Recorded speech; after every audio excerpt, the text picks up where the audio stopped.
early 1943, after numerous battles in urban environment, the German army started to experiment with an armored fighting vehicle which is capable to create free routes for infantry through the ruins of houses and barricades inside an enemy city. Several experimental Bulldozer tank variants existed, but the most interesting is the one based on the famous Tiger tank chassis.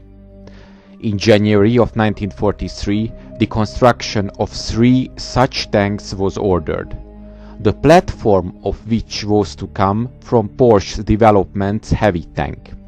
The upper part of the hull was to be removed from the machine, and instead it was to be fitted with a massive armored superstructure of a sharp wedge shape, which was to form a kind of battering ram with which the machine would have been able to break any kind of barricades.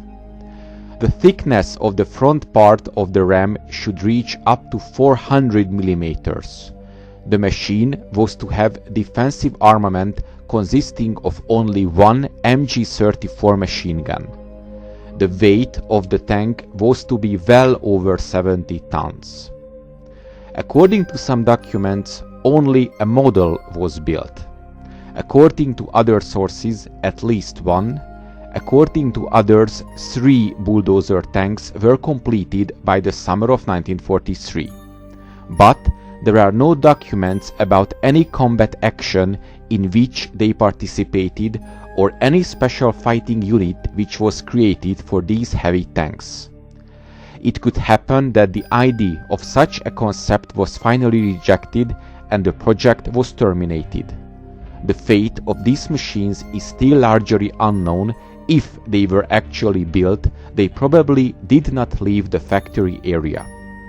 But the concept of an obstacle-clearing tank did survive. At least one, but probably more, were used later from 1944. Not in enemy territory, but to clear rubble in the devastated German cities in the final stages of the war.